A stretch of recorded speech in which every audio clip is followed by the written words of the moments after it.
Informasi lain, 4 warga negara Indonesia dan 1 warga Palestina berhasil dievakuasi Kementerian Luar Negeri dari Gaza, Palestina.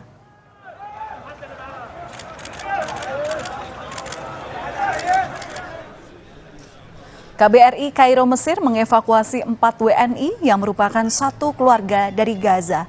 Evakuasi dilakukan melalui Rafah, perbatasan Gaza Selatan. Keempat WNI dalam keadaan selamat di bawah perlindungan KBRI Kairo.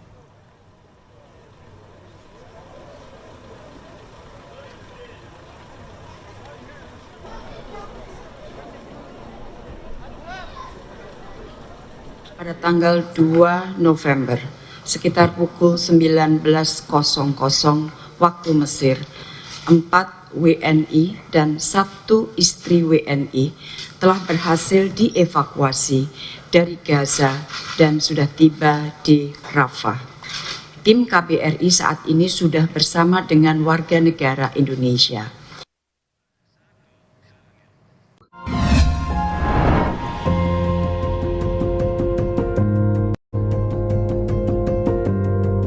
Kompas TV, Rumah Pemilu.